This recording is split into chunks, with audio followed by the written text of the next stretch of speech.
Pada pekan pertama Desember 2024, Menteri Mariang memimpin kunjungan tim Canada Trade Mission ke Indonesia yang melibatkan 300 peserta dari sekitar 180 perusahaan dan organisasi. Duta Besar Indonesia untuk Kanada, Daniel Tumpal Simanjuntak, turut mendampingi kunjungan TCTM dalam rangkaian pertemuan kunci dengan sejumlah menteri dan wakil menteri Indonesia. Peserta TCTM memiliki beragam latar belakang sektor, yaitu pertanian dan makanan olahan, teknologi bersih, energi, teknologi informasi dan komunikasi, jasa keuangan dan asuransi, infrastruktur, transportasi, pendidikan, serta kehutanan dan kayu. Dengan banyaknya perusahaan yang berpotensi memperluas jaringan bisnis di kedua negara. Salah satu hasil utama kunjungan ini adalah penandatanganan joint statement mengenai penyelesaian perundingan ISA-CEPA oleh Menteri Perdagangan Indonesia dan Menteri Mariang. Perundingan ISA-CEPA sendiri telah berlangsung sejak 2021. Penandatanganan tersebut merupakan tindak lanjut atas pertemuan bilateral antara Presiden Prabowo Subianto dan Perdana Menteri Justin Trudeau di sela-sela KTT APEC di Peru pada 15 November 2024. Dalam pertemuan tersebut, kedua kepala negara menyambut baik penyelesaian substantif ICA-CEPA. ICA-CEPA merupakan kesepakatan ekonomi perdagangan bilateral pertama Indonesia dengan negara di Amerika Utara. Perjanjian ini diperkirakan dapat meningkatkan ekspor Indonesia ke Kanada sebesar 47%. ICA-CEPA juga diharapkan dapat memperluas akses pasar di Kanada dan penguatan posisi Indonesia sebagai bagian dari rantai pasok Asia Tenggara ke kawasan Amerika Utara. Bagi Kanada, kesepakatan dengan Indonesia ini diharapkan dapat membuka akses pasar ke ekonomi terbesar dan rantai pasok penting di Asia Tenggara. Lebih lanjut, ICA-CEPA juga akan menjadi landasan penting untuk membangun lingkungan perdagangan dan investasi yang lebih transparan dan terpercaya bagi pelaku bisnis kedua negara. ICA-CEPA diharapkan dapat segera ditandatangani pada tahun 2025 dan ratifikasi agar segera dapat dimanfaatkan seluruh pemangku kepentingan kedua negara. Di samping itu, Mariang melakukan pertemuan terpisah dengan Menteri Koordinator Bidang Perekonomian, Menteri Luar Negeri, Menteri Energi dan Sumber Daya Mineral, serta Wakil Menteri Perdagangan. KBRI juga memfasilitasi pertemuan pelaku usaha Kanada dengan Menko Bidang Perekonomian, Wakil Menteri Luar Negeri dan Wakil Menteri Perdagangan, serta dengan para Ketua Asosiasi Bisnis Indonesia. Selain ISA-CEPA dan pertemuan dengan Menteri serta Wakil Menteri, kunjungan TCTM juga diisi dengan penandatanganan 10 MOU penting, termasuk kerjasama mineral kritis yang berfokus pada keberlanjutan dan pengembangan teknologi bersih. Indonesia dan Kanada menjajaki kerjasama nuklir, khususnya teknologi Small Modular Reactor, sebagai solusi energi ramah lingkungan, mendukung transisi energi Indonesia menuju pengurangan emisi karbon. Dengan potensi besar di berbagai sektor, kedua negara siap menjalin kolaborasi strategis untuk mendukung pertumbuhan ekonomi berkelanjutan di masa depan. TCTM ini menjadi langkah penting dalam memperkuat hubungan bilateral dan membuka lebih banyak peluang kemitraan strategis antara Indonesia dan Kanada. Dengan potensi besar di berbagai sektor, kedua negara siap menjalin kolaborasi lebih erat untuk mendukung pertumbuhan ekonomi yang berkelanjutan. Kanada merupakan negara tujuan ekspor ke-28 dan sumber impor ke-16 terbesar bagi Indonesia pada tahun 2023. Perdagangan Indonesia-Kanada tahun 2023 mencapai 3,4 miliar US dollar dengan nilai ekspor sebesar 1,3 miliar US dollar dan impor sebesar 2,1 miliar US dollar.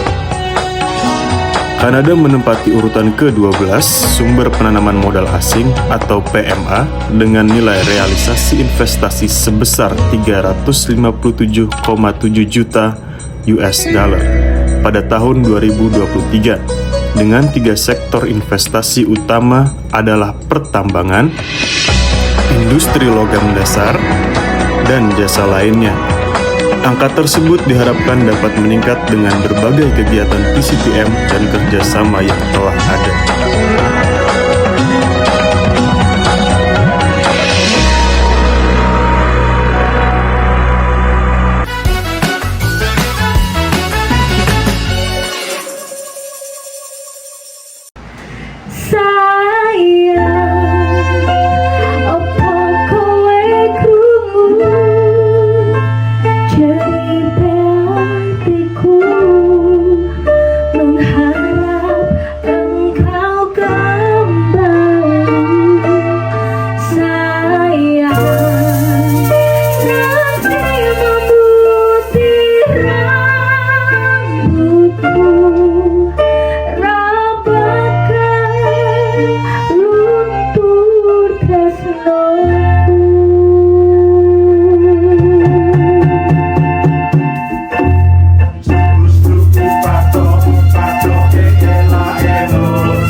by Digital Book. Remix.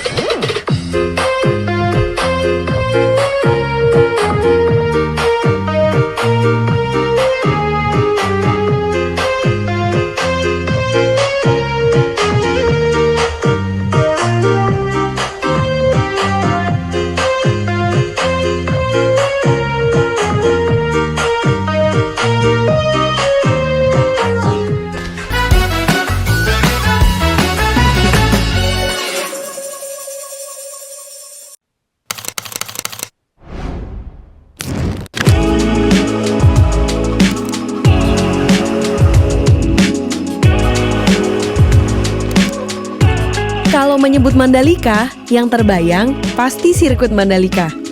Padahal, Mandalika adalah nama sebuah wilayah di Lombok yang terinspirasi dari legenda Putri Mandalika. Perjalanan kali ini, aku ingin mencari spirit dari Putri Mandalika, seorang perempuan pemberani penantang ombak.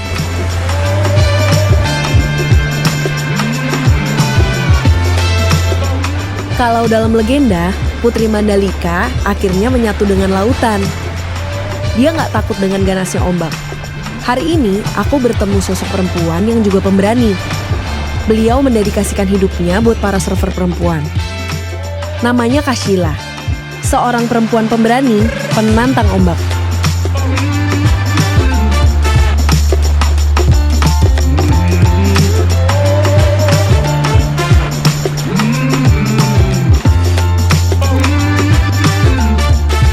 Kashila mendedikasikan sebagian besar hidupnya buat mengharumkan nama perempuan. Kashila juga bikin komunitas surfing khusus perempuan di Lombok.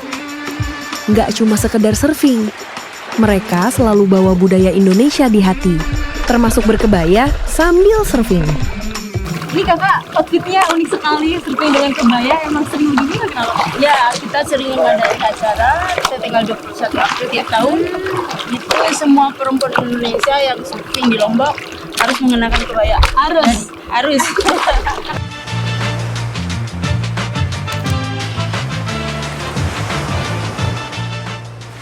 Kakak juga ada komunitas lain gitu nggak untuk surfing? Untuk surfing saya kadang ada yang retreat, itu kayak semacam surf trip untuk perempuan saja. Khusus perempuan saja, jadi kita belajar surfing, tahu tentang ombak, belajar bagaimana arus dan segala macam.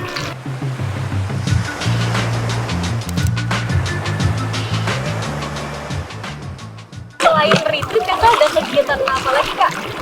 Nah, biasanya saya buat kontes untuk perempuan. Oh iya? Khusus perempuan, kontes surfing. Ini ya, Ya, untuk di Lombok saja. Untuk memperkenalkan olahraga surfing ke perempuan-perempuan lokal di Lombok. Karena kita lihat sendiri kan banyak turis yang datang dari luar hanya untuk surfing ke sini. Kenapa kita yang memang sudah ombaknya sudah dekat sekali, kita tinggal belajar dan manfaatin.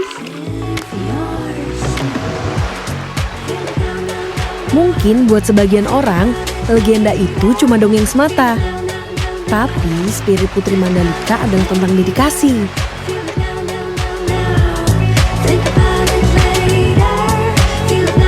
Seperti Kashila yang gigih memperjuangkan komunitas surfer perempuan, mungkin di tempat lain ada orang seperti dirinya. Aku jadi ingin menjelajah lebih luas lagi.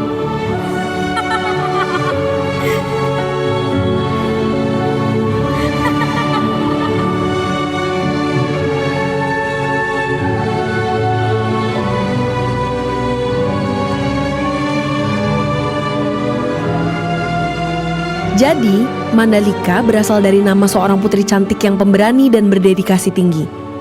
Semua rakyat menyayanginya. Putri Mandalika rela mengorbankan dirinya sendiri untuk menghindari sebuah perpecahan besar karena orang-orang memperebutkannya. Spirit keberanian dan kecantikan Putri Mandalika masih terus tersimpan di tempat ini, bahkan sampai sekarang. Menjadi inspirasi untuk para perempuan yang ada di sini.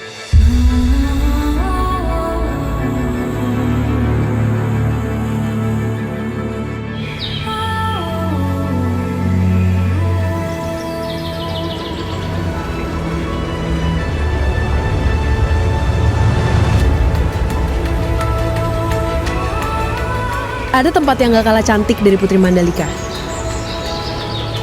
Namanya air terjun Sarangwalet. Air terjun alami yang punya mata air bening dan dingin, bersumber dari mata air pegunungan yang berada di bawah tanah. Makin jauh menjelajah, aku merasa makin dekat dengan sosok Putri Mandalika. Aku juga nemu hal seru di sirkuit Mandalika. Ada sebuah cerita menarik yang banyak orang gak tahu.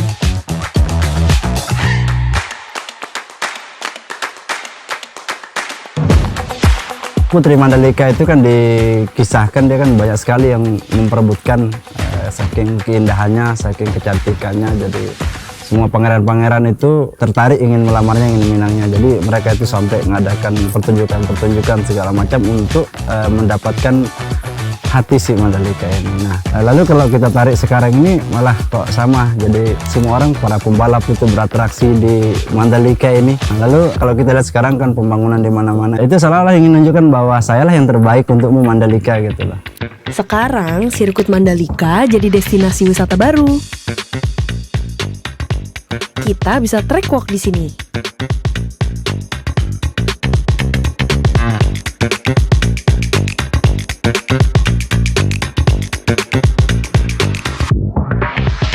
Untuk track walk sendiri adalah salah satu produk non-race dari sirkuit Mandalika, yang dimana track walk ini lebih ke produk untuk wisatawan yang ingin jogging, lari, sepedaan, atau hanya sekedar mungkin mau selfie-selfie doang, karena ada beberapa garasi yang masih ada nama-nama pembalap. Ada juga podium, jadi yang pengen gimana sih pembalap MotoGP foto di podium, itu ada produknya gitu. Jadi untuk wisatawan yang ingin track walk itu tiketnya bisa diakses melalui aplikasi yang namanya Explorin.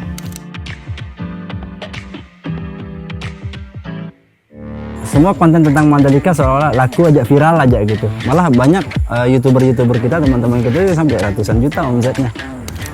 Itu bener.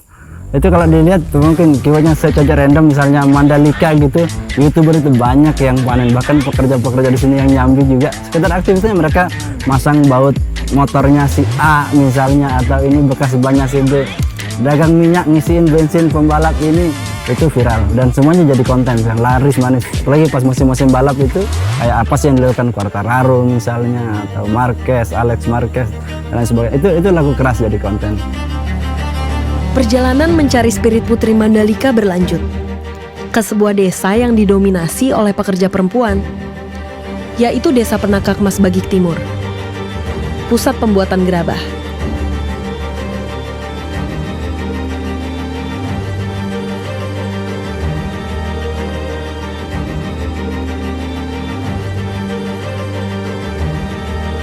Tapi di tengah perjalanan ini ada sebuah insiden yang terjadi.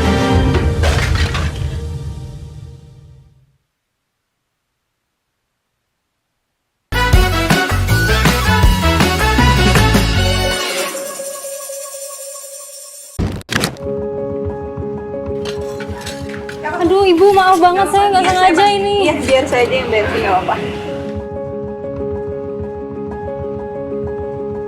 Perjalanan mencari spirit Putri Mandalika yang tersembunyi masih terus berlanjut. Kali ini aku menemukannya dalam diri para perempuan dengan tangan terampil. Perjalanan yang dimulai dari sebuah insiden.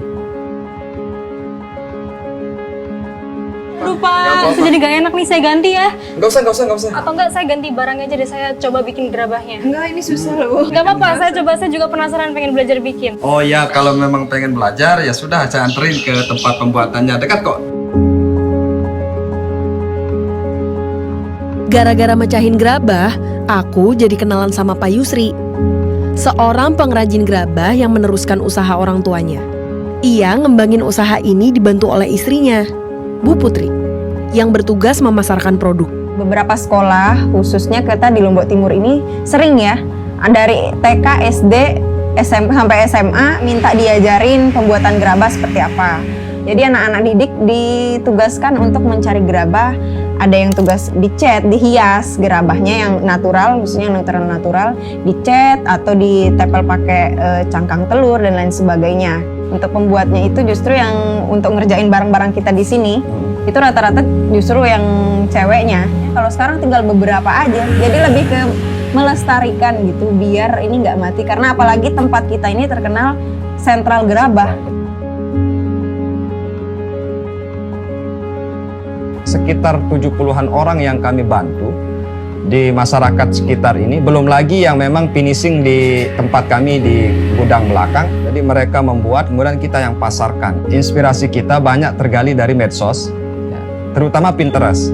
Jadi sangat membantu kita untuk melihat bagaimana desain yang sedang berkembang, sehingga bentuk barangnya itu tidak hanya satu jenis saja, tapi juga beragam.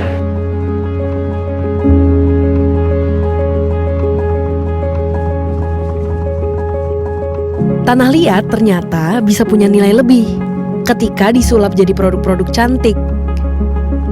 Banyak villa dan hotel yang cari pajangan buat ruangan mereka. Nggak cuma di dalam negeri, di luar negeri juga banyak peminatnya. Di tempat ini, aku ketemu orang-orang luar biasa yang ngajarin tentang spirit Putri Mandalika yang lain, yaitu tentang kehangatan dan ketulusan. Mereka semua berkarya dengan hati, bekerja dengan tulus. Melihat pejuang pariwisata dan ekonomi kreatif yang nyiptain karya luar biasa dari bahan sederhana, bikin aku terinspirasi buat berkarya dengan ide fresh lain. Semakin jauh perjalanan, makin terasa spirit Putri Mandalika di sekitarku. Aku juga nemu hal menarik soal Jajet Tujak. Ternyata ibu-ibu di sini punya cara lain buat menyerap spirit itu, dengan membuat makanan spesial yang jadi primadona di setiap acara. Jajet Tujak diolah dari ketan putih dan kelapa yang ditumbuk sampai halus. Pas acara khusus sudah jadi tradisi kita, 1 tahun 2 kali. Pas acara hari Idul Adha sama Isra Mi'raj. Selalu ada itu di tradisi kami orang Lombok, Sasak.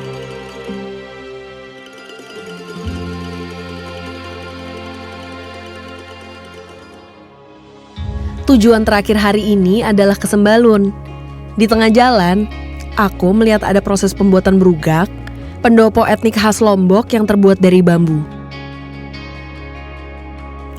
Pak Hartono dan Bu Ami menjalankan usaha kerajinan brugak sejak lama. Di sini juga menerapkan sistem zero waste. Sisa-sisa bambu dari pembuatan brugak akan diolah jadi kerajinan lain.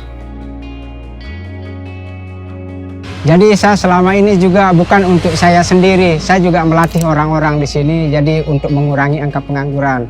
Jadi siapapun ingin belajar di sini kita siap juga melatih, baik dari anak sekolah maupun teman-teman warga di sini. Ada spirit Putri Mandalika dalam diri Bu Ami. Perempuan mandiri yang punya cinta sepenuh hati pada pekerjaannya. Awalnya untuk buat kerangka, terus saya coba anyam. Lama prosesnya baru ibu bisa, karena dulu masih belum begitu cinta dah sama kerajinan, makanya nggak bisa jadi. Dah hampir 1 bulan. Awal tertariknya ibu lihat karya ibu di rumah, ibu gantung. So, ada yang mau teman punya tempat potong rambut dulu, itu yang beli pertama. Terus ibu merasa apa ya, oh ternyata ada yang suka gitu. Dari situlah ibu cinta, terus ditekunin. Perempuan itu harus mandiri ya, karena kalau mengharap dari suami aja belum tentu ada setiap hari itu yang bikin ibu terharu itu. Ya dengan saya bisa berkarya, punyalah pendapatan itu.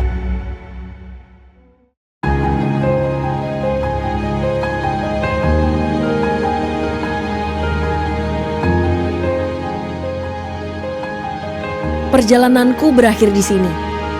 Sebuah perjalanan yang sangat menginspirasi. Membuatku merasa makin dekat dengan sosok Putri Mandalika. Penjelajahan ini membuatku menemukan keberanian. Membawa pada cerita-cerita yang selama ini tersembunyi. Banyak sekali inspirasi yang kutemui lewat perjalanan ini. Spirit Putri Mandalika yang tersimpan dalam sosok-sosok penuh inspirasi. Sosok perempuan luar biasa yang penuh dengan mimpi-mimpi. Aku ingin jadi perempuan yang penuh inspirasi seperti mereka.